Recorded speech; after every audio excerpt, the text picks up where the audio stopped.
Olá, minha amiga, meu amigo, vocês estão bem? Bem-vindos a mais um episódio onde estudamos a obra fundamental da doutrina espírita, a Gênese, os milagres e as predições segundo o Espiritismo. Estamos na parte final, nos episódios finais, com esses são 5 para acabar.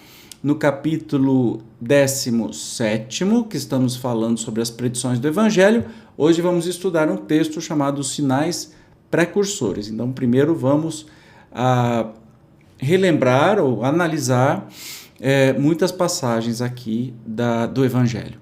Começando com Mateus.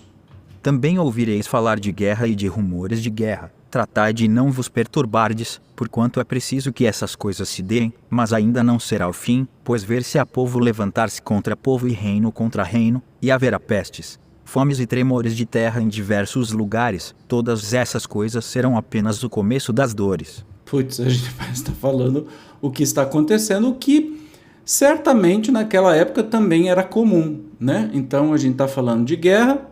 Então, olha aí a guerra da Ucrânia, na verdade é Rússia contra os Estados Unidos contra a China, uma lambança danada aí. Pestes, fomes, a gente passou pela Covid, fome a gente não conseguiu resolver no mundo, tremores de terras em diversos lugares, o planeta é vivo, né? Então, uma predição. Outra.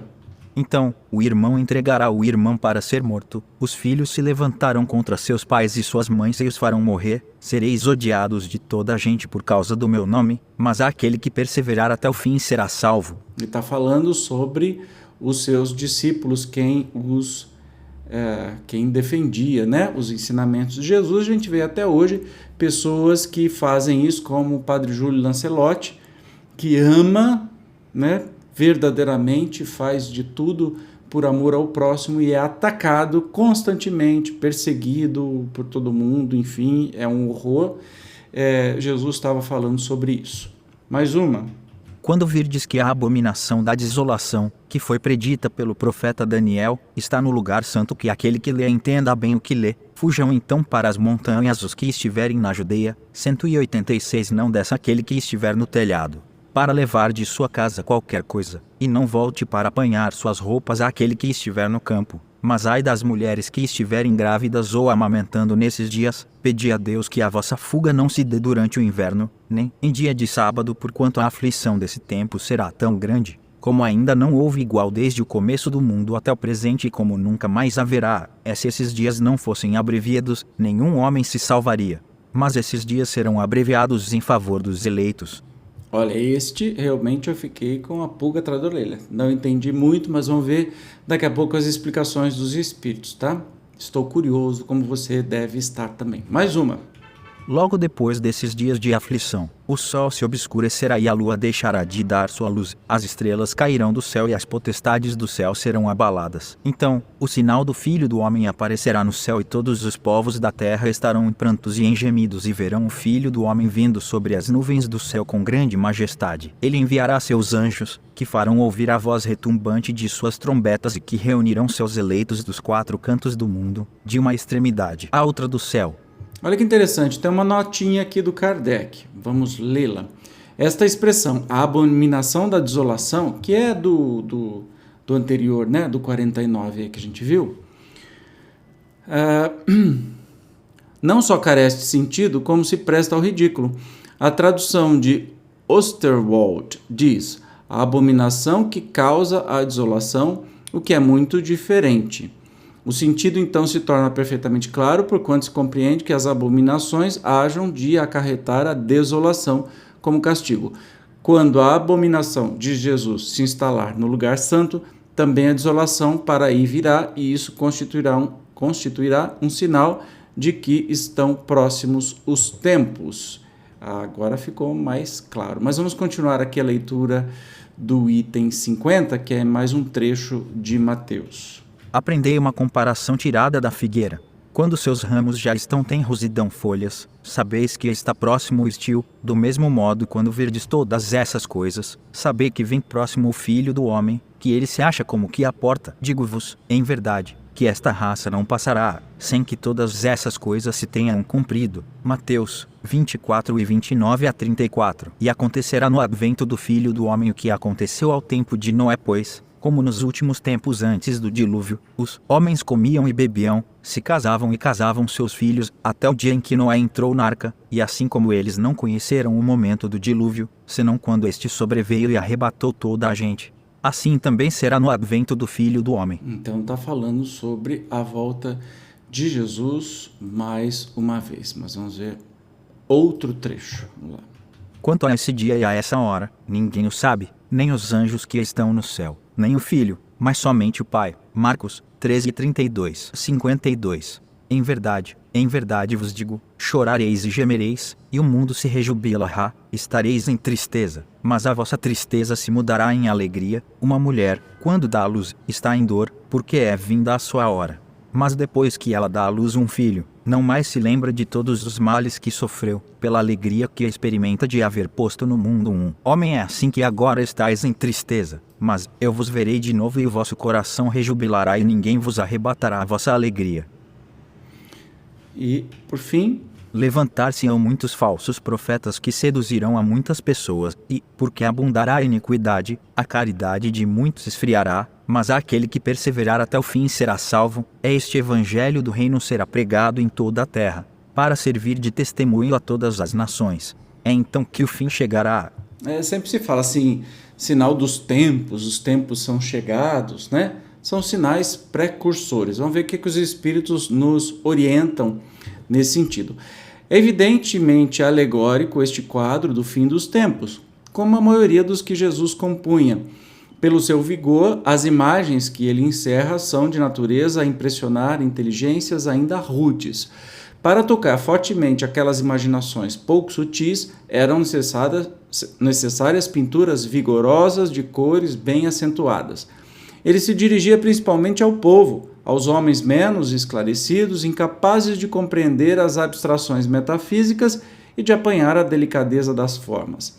A fim de atingir o coração, fazia-se-lhe mister falar aos olhos, com auxílio de sinais materiais, e aos ouvidos, por meio da força de linguagem. E a gente começa a entender porque que tudo isso soa muito medroso, né? Muito forte para a gente.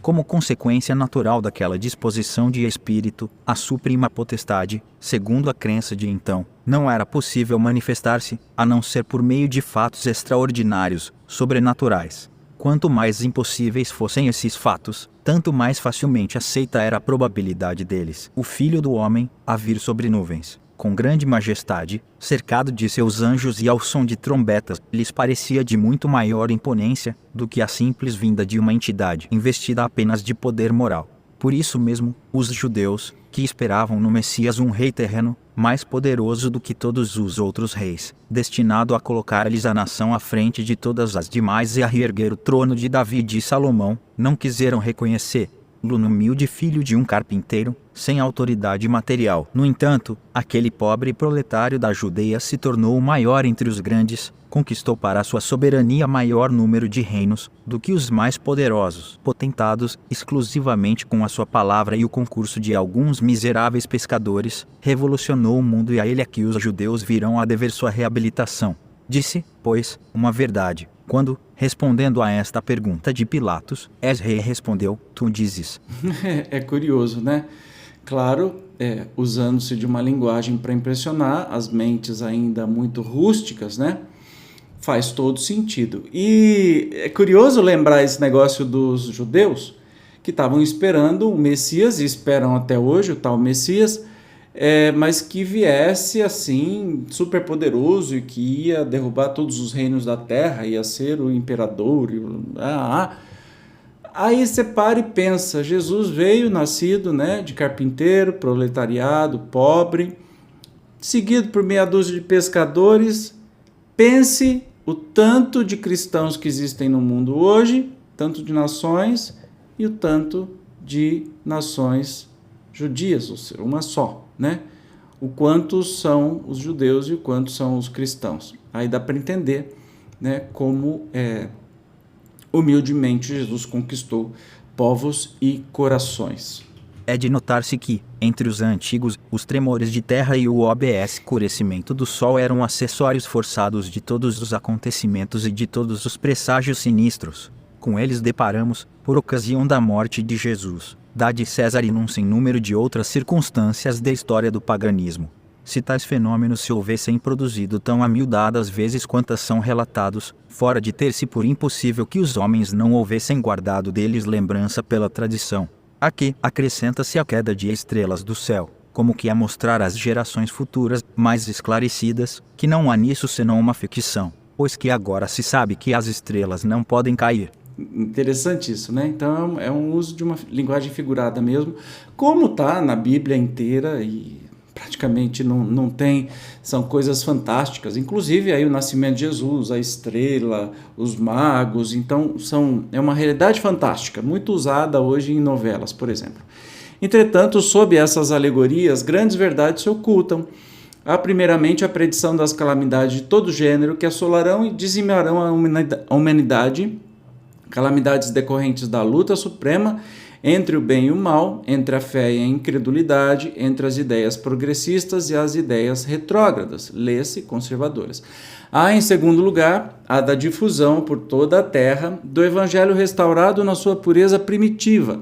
Depois, a do reinado do bem, que será o da paz e da fraternidade universais, a derivar do código de moral evangélica, posto em prática por todos os povos. Será verdadeiramente o reino de Jesus, pois que ele presidirá a sua implantação, passando os homens a viver sob a égide da sua lei.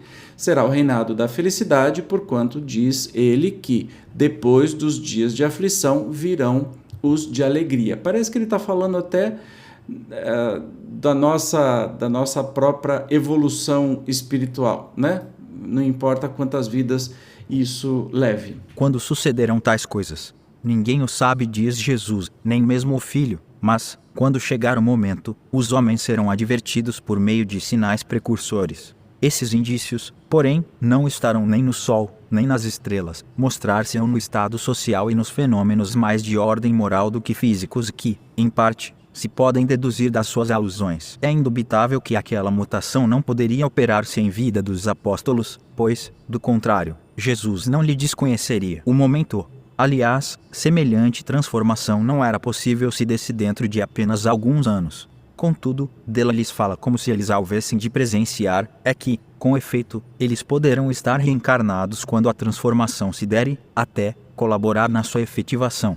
Ele ora fala da sorte próxima de Jerusalém, ora toma esse fato por ponto de referência ao que ocorreria no futuro. Será que, predizendo a sua segunda vinda, era o fim do mundo que Jesus anunciava, dizendo, quando o evangelho for pregado por toda a terra, então é que virá o fim?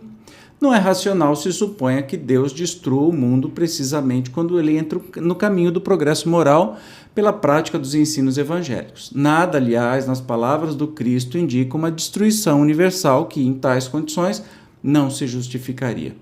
Devendo a prática geral do evangelho determinar grande melhora no estado moral dos homens, ela, por isso mesmo, trará o reinado do bem e acarretará a queda do mal. É, pois, o fim do mundo velho, do mundo governado pelos preconceitos, pelo orgulho, pelo egoísmo, pelo fanatismo, pela incredulidade, pela cupidez, por todas as paixões pecaminosas que o Cristo aludia ao dizer: quando o evangelho for pregado por toda a terra, então é que virá o fim. Esse fim, porém, para chegar, ocasionaria uma luta, e é dessa luta que advirão os males por ele previstos.